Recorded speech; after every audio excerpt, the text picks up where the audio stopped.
So how has it changed you becoming a father in real life? Being a father is kind of everything. It changes you in kind of every way. You get less sleep.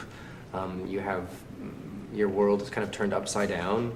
But when things are good, they're just remarkable because they, are kids that came from your seed. You know what I mean? Like they're your own little babies, and they're amazing as they develop vocabulary and senses of humor, and it makes life much more rewarding and much deeper levels than I ever thought.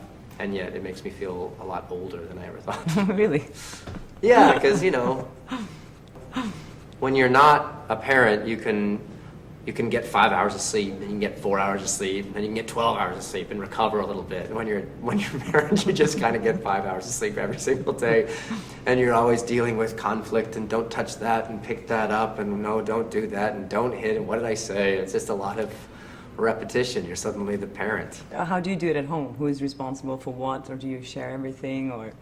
We share responsibilities. I think David is a bit more maternal, if you can call it that. He follows his heart, and then his head second, and I sort of am more analytical and follow my head and then my heart second. The one thing we try not to do is parent differently. Like if David declares something, you're not allowed to do that, I can't then turn around and let them do that. So we have to listen to each other for rules and obey each other's set of rules, which is always changing. So not one is stricter than the other? Or? I'm more like, let's talk about it.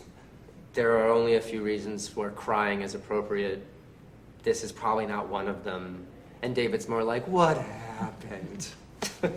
So yes, we're very different in our skill sets, but both are, you need both, Yeah. So did they teach you anything, the twins? Did they start talking already? Or? Yeah, they're talking a lot. They haven't taught us anything like Dostoevsky, but they've taught us patience, I think. And they just say that the most random, adorable things that make you the whole day light up, and then you share all of these experiences with grandparents and stuff. So I love it.